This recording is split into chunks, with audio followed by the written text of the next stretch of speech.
Hello and welcome to the Astrology and Spirituality Overview show for Saturday the 23rd of January. Today the moon moves into the sign of Gemini, and as it does, it forges a tremendous trine, a 120 angle, very enabling with the sun. Of course, the sun and the moon represent different things. The sun's about our drive, our passion. It's about our soul. The moon is very much about how we feel, comfort, shelter, security, the family.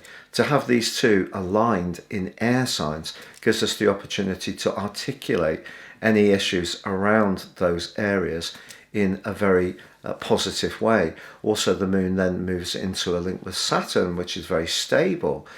Moon trine Saturn. If you have that in your natal chart, that would make you an extremely well-balanced person around your resources. Probably have a nice balance to your emotions as well.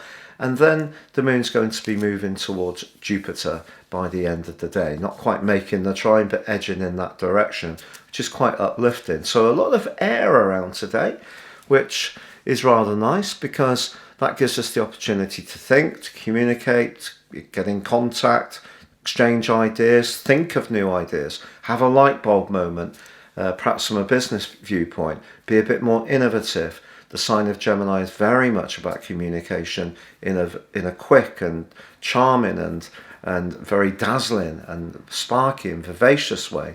And the sign of Aquarius is very much about that innovation, but honouring that tradition. So a lovely set of influences that the moon's forging today. Elisa, what cards have you chosen today? Today we're using the Energy Oracle cards.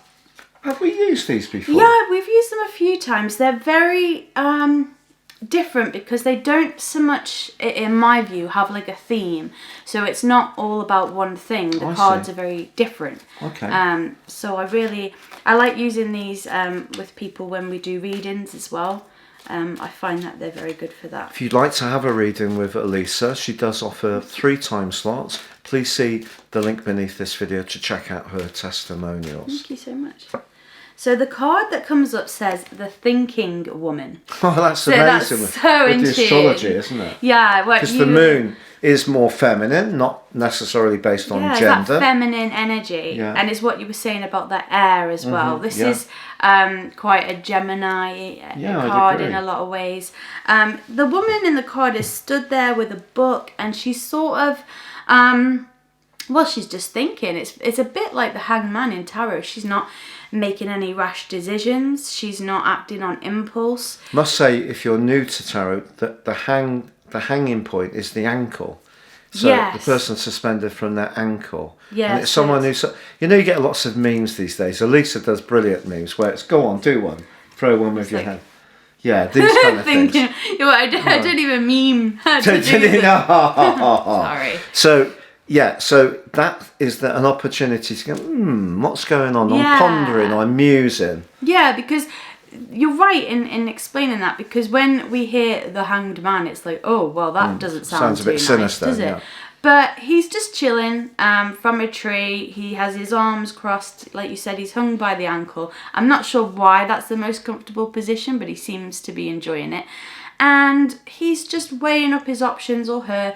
It's not... Yeah, you don't have to be hasty when these types of cards come in.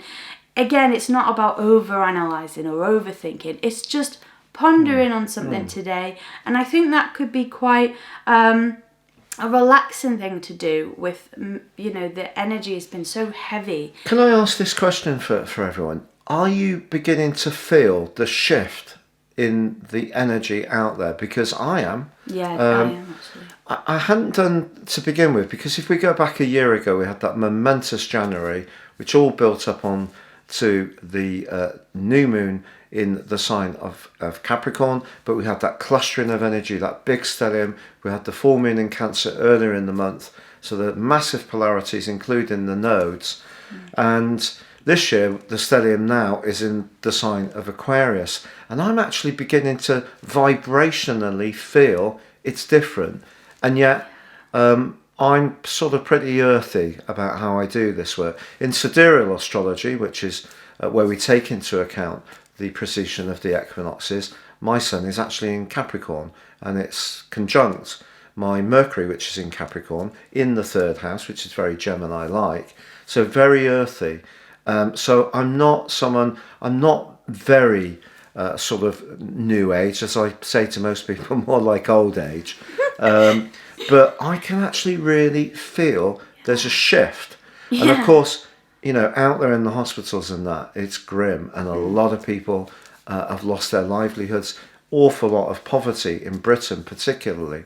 We've had some really, really tough sort of policies going back a long time, which have chipped away at people's ability.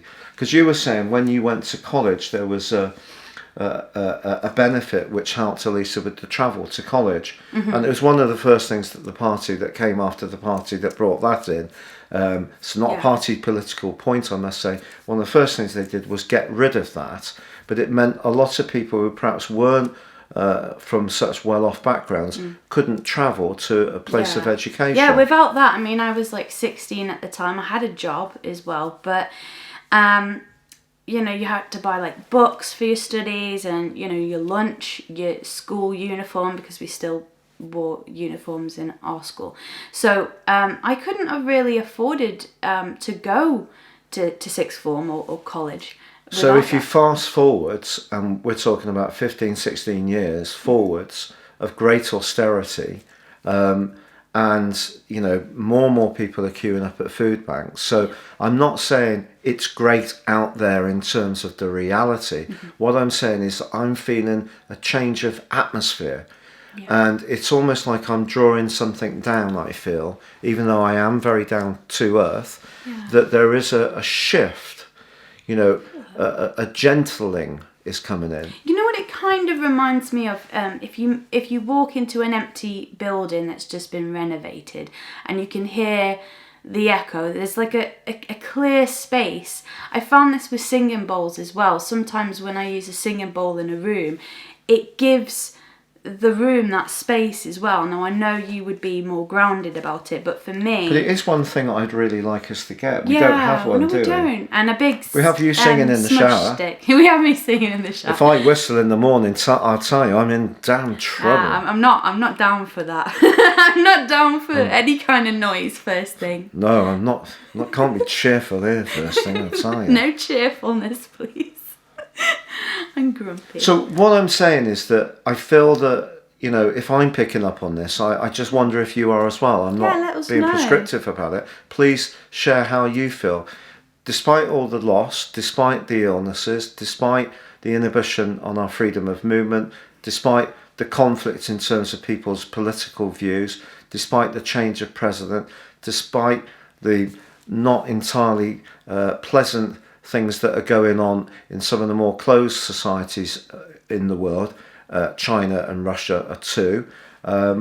There is, I feel, a bit of a change of atmosphere going on, despite the reality of the intense poverty that this situation is adding to, and also the reality of COVID itself. But maybe that's. Are you getting a sense? Yeah, I kind of feel like. We were talking about, we've talked about the law of attraction, and then in some of the videos we've talked about the law of polarity, not getting drawn to one side or the other.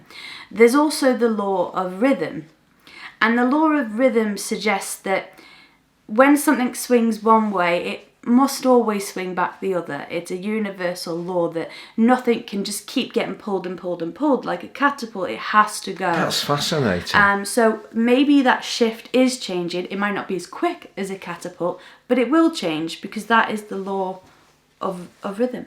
Well, I'm getting, as it could be that the sun's just moved over actually on my sun. It could be that, but I feel there is something more than that. I feel that collection of energy in Aquarius is pulling us in a different direction.